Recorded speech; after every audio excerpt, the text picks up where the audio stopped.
Going on? How y'all doing out there? What's happening? This is gonna be about old Mccurtain County in Oklahoma, and this white newspaper owner, I think it was him, the son. I think I saw on CNN.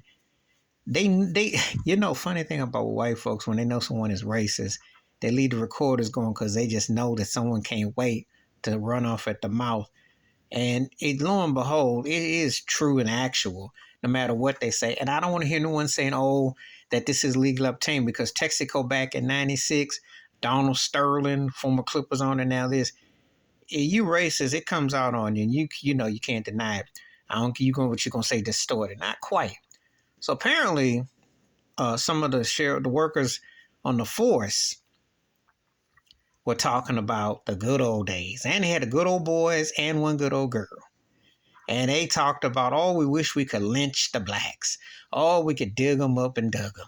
Remember what we could do? So you can't do that no more. And when I was listening to this, anyone who knows me, Roots, the miniseries, I can pretty much recite it verbatim. And I remember that particular episode when Chicken George's son was, they're going to go to the store to buy something. And they said, you can't go do that to the blacks no more. And I'm thinking, what year am I in? But I'm not shocked or surprised. Because I always say the same thing, and I haven't swayed from this. If you're white, you're going to have to show me what you work, what you bought. Because I'm on the assumption that most are racist.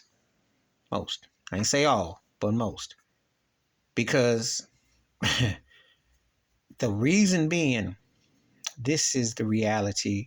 When you are in denial about white privilege, you have to signify for me. When you're in denial about racism, you have to signify for me. When you're in denial about critical race theory, like you got a problem with real history being taught and not more whitewash, when you don't acknowledge black folk, acknowledge the realities, you're going to have to signify, or I'm not going to believe you. And so this is one of them classic cases where they more than signify. They let it be known what they thought, how they felt, what it was. I always just say, just be honest with who you are. Don't lie. If you don't like black folks, say you don't like black folks. But don't sit up there and shuffle and buck and then get all like, oh, there was something wrong with the tape or something distorted. It sounded very good old boyish to me. It sounded very good old girlish to me. Y'all said you wanted a lynching. You wish you could hang. I'm not dumb and stupid, and I didn't fall off the turn truck, and I wasn't born yesterday. Jim Crow ain't never went nowhere, ain't going nowhere, and it's going to be here. Because this country would rather have the mental illness of racism than to work against it, work against talking it out. Also reparations, also making black people feel like they are this kind of Americans, because it has never been the case. You're not an American, you're hyphenated, and that's what they tell you, even though they stole it from you. Black folks are Native Americans, but that is not what they're going to teach you anywhere.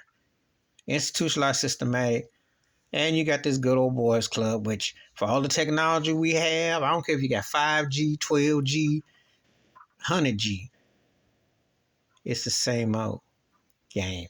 Please like, subscribe, welcome thoughts and comments, and I do respond. Thank you. Wash your hands, keep your mind clear, watch out for another. Share the video if you want to. And those 4 Oklahoma officers or whatnot, they're no different than that white old man who shot that black cat in Kansas City, that kid, because they look for reasons to hate as opposed to acknowledge your presence. That's the sad reality of America with 3 Ks. I'm out.